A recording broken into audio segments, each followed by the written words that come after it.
কিতারে Shifu আসত্তি বালা মাথা চুল এগুন্দে নাই টাক লইছ নাকি ব্যক্তি উঠে গেছে। আহারে কইছে মাথার চুল বেগুন যার অনেকে হানির সমস্যা না কানার সমস্যা নাকি টাকে ধরছে কিছু তো বুঝিয়েন না। দেখা যাক কি করা যায়, এখন তো নতুন যুগে নতুন নতুন চিকিৎসা বার হইছে।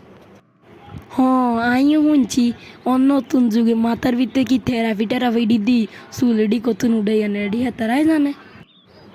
দেখি কি করা যায়, যেটা ভালো হয় আর কি।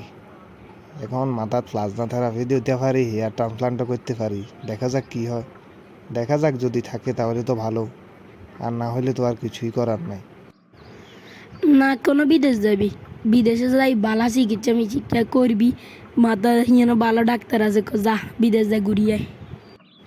আরে না বেটা কি কস এখন, এত টাকা খরচ করে দরকার আছে বিদেশ যাওয়ার? আমি বাংলাদেশে বছরে একবার করে চুল পাল্টাইতে পারো।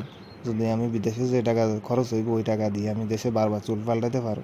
কি দরকার আমার? দেখি কি করা যায়। হেয়ার ট্রান্সপ্লান্টে করাটা ভালো হবে মনে হয়। কত তেল তুলার অ্যাডভার্টাইজ দেখি, এগুলা তেলও ব্যবহার করতে হবে। ঠিক আছে দেখ যেটা ভালো মনে করস।